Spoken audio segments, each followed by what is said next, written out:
హరే కృష్ణ. తరచూ అడుగుతుంటారు ప్రశ్న, మృత్యు తదనంతరం ఏమవుతుందండి, మనం ఎక్కడికి వెళ్తాం, ఎవరు మనం చూడలేంగా, మృత్యు తదనంతరం ఏమవుతుందో కాస్త వివరించండి అని అడుగుతుంటారు. సో మృత్యు అనేది ఎప్పుడైతే ప్రతి ఒక్కరు మృత్యు యొక్క ఒడిలోకి చేరాల్సిందే. ఈ మృత్యు 3 విధాలుగా ఉంటుంది. అంటే మృత్యు చెందిన తర్వాత 3 గమ్యాలు అనేవి చేరుకోవచ్చు. మొదట సకాల మృత్యు అంటారు.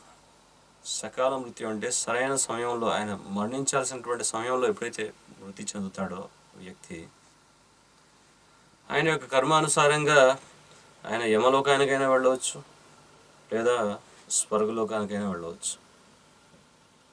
ఇక ఇంకో రకమైనటువంటి మృత్యు, దీన్ని అకాల మృత్యు అంటారు. అంటే సమయం ఆసన్నం కాకముందే ఏదో ప్రమాదంలో చనిపోవడమో లేకపోతే ఆత్మహత్య చేసుకోవడం, దీన్ని అకాల మృత్యు అంటారు. సో ఇది కనుక జరిగినట్టయితే వారు ఈ జడ శరీరం ఏదైతే ఉందో ఇది కోల్పోతారు. ఇక సూక్ష్మ శరీరంలో భ్రమించాల్సి వస్తుంది. ఈ సూక్ష్మ శరీరాన్నే మనం భూతమో ప్రేతమో అని చెప్పి చెప్పుకుంటూ ఉంటాం.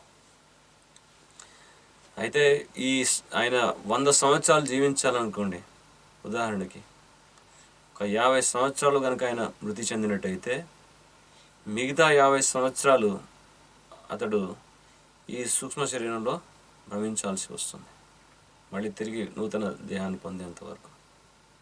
సో దీన్ని అకాల మృత్యు యొక్క పరిణామం ఈ విధంగా ఉంటుంది. అందుకే ఆత్మహత్య మహాపాపం అని చెప్తారు.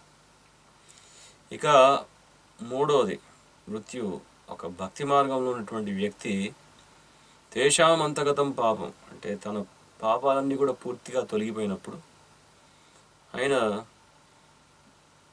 మళ్ళీ తిరిగి భక్తిని పూర్తిగా కొనసాగించకపోయినప్పటికీ మళ్ళీ భక్తి చేసేటటువంటి అవకాశం ఆయనకు లభిస్తుంది. అంటే తాను ఒక భక్తుడి యొక్క గృహంలో జన్మించవచ్చు, లేదా పూర్తిగా భక్తి మార్గంలో ఉంటూ భగవంతుని కనుక మృత్యు సమయంలో స్మరించినట్టయితే, భగవద్గీత ఆధారంగా చెప్పినట్టు చూసినట్టయితే, అంతకాలే చ మామేవ స్మరణ్ ముక్త్వా కలేవరం, అంటే అంతిమ సమయంలో కనుక ఈ కలేవరం అంటే శరీరాన్ని కనుక మనం త్యజించే సమయంలో భగవంతుని కనుక మనం స్మరించినట్టయితే, అంతకాలే చ మామేవ స్మరణ్ ముక్త్వా కలేవరం యః ప్రయాతి సముద్భావం యాతి నాత్యత్ర సంశయః, అంటే తప్పకుండా అతడు నన్ను స్మరించాడు కనుక నా యొక్క ధామానికి చేరుకుంటాడు అని చెప్పి భగవంతుడు భగవద్గీతలో నిర్ధారిస్తున్నారు.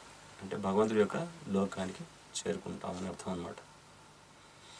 ఈ మృత్యు అనేది కూడా ఏంటి అంటే, ఇది ఒక మనం రకరకాల శరీరాలు మారుస్తున్నాం. మనం దుస్తులు ఏ విధంగా అయితే ప్రతిరోజు నూతన దుస్తులు ధరిస్తూ ఉంటామో, వేరే వేరే దుస్తులు ధరిస్తుంటామో, అలాగే ఈ దుస్తులు ఏ విధంగా అయితే మారుస్తున్నామో, అలాగే ఈ మృత్యు అనేది కూడా ఈ శరీరాలు అనేవి మార్చడం లాంటిదే.